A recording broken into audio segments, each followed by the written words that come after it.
as Canada has been demonstrating through this COP, must be done in full partnership with Indigenous peoples. Success relies on full engagement, and it demands that we act with the urgency that is required.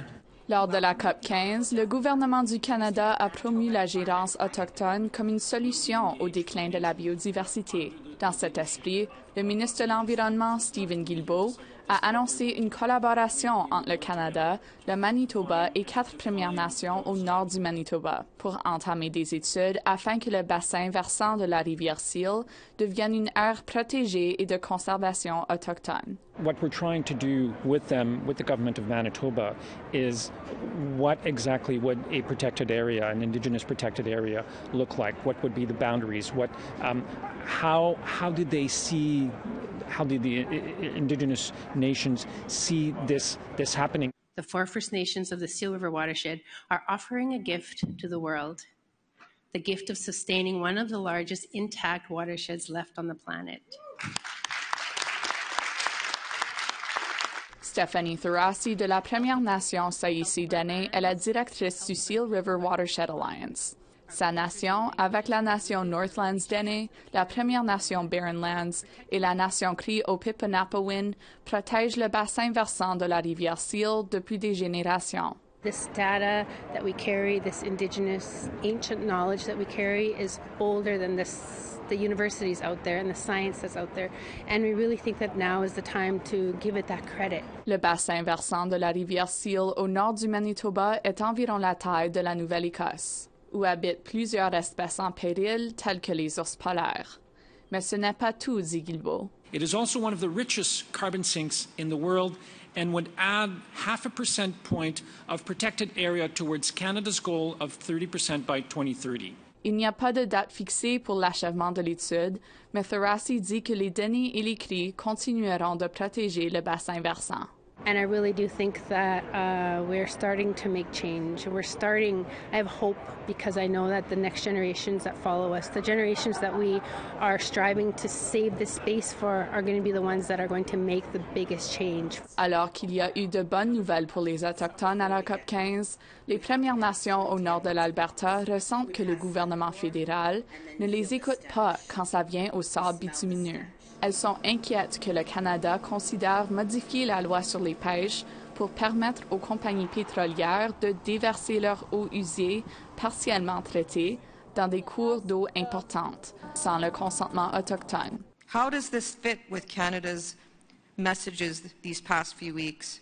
Their vision for nature-based solutions, their vision for Indigenous-led conservation and protected areas, especially within a fragile ecosystem such as the downstream Peace Athabasca Delta.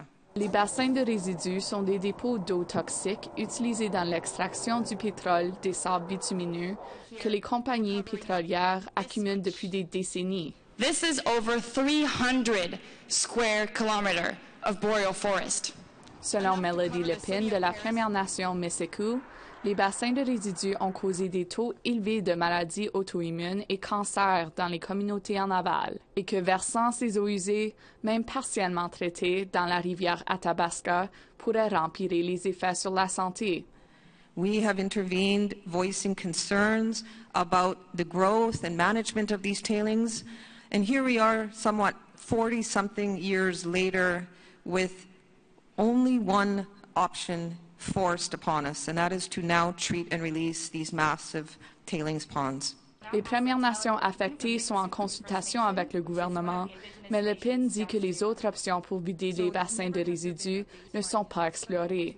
C'est possible de purifier les eaux dans les bassins de résidus au point où elles sont potables, mais c'est cher. Cependant, puisque les 7 plus grandes compagnies pétrolières ont fait plus de 170 milliards de dollars américains en profit dans les premiers 9 mois de 2022, Campaign for Nature suggère qu'elle pourrait se permettre de dépenser plus quand ça vient à l'environnement. If we want to find a source for increased finance for biodiversity, it's simple. Let's place a windfall tax on those companies that have driven biodiversity loss, primarily the oil and gas companies and the mining companies. They have made massive profits in the last year, while the rest of the global economy has suffered. Le PIN dit que l'Alberta n'a pas libéré assez de fonds pour le nettoyage des bassins de résidus et dit que le gouvernement fédéral pourrait aussi fournir des fonds. The commitments to Indigenous and protected and conserved areas and the financial commitments for that, I applaud the government there. We need to conserve more. We need to protect more of these pristine habitats. But at the same time, let's not forget about the disturbed, highly toxic places. Emilia Fournier, Nouvelles nationales d'APTN, Montréal.